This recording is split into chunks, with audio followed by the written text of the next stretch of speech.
来看台湾大学今仔举行创校95年校庆的庆祝大会，颁予上银集团的总裁戴英才荣誉博士的学位。戴英才是以爱因斯坦讲的“想象力比知识较重要”，建议学生会当去先进国家参观哦。台大校长陈文忠是鼓励大家以后世界如何来当作目标。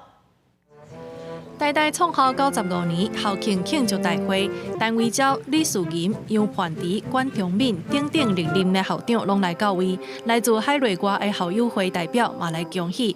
校长陈文忠致辞表示，台大特别迎来100档的校庆，要安怎伫经过100档了后，搁再创新，是台大的人应该爱思考的。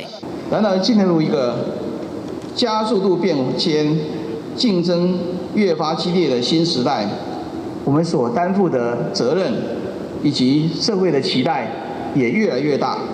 陈文忠毋望台大的人会当甲互世界变了搁较好，当作是家己的志愿。今年摕到台大学生社会奉献特别奖之一的跨国教育青芽计划，就是社会系甲政治系学生去到马拉维甲当地人合作，办理英文阅读甲未来就业工作坊。马拉维的伙伴感慨地跟我说。 真的没有想到孩子可以改变这么多，我们一定要继续下去。摕到名誉博士学位的上银集团总裁戴英才是用 Einstein 的名言：想象力比知识更较重要来勉励学生。多到先进国家参观，有助于培养师生的思考力与想象力。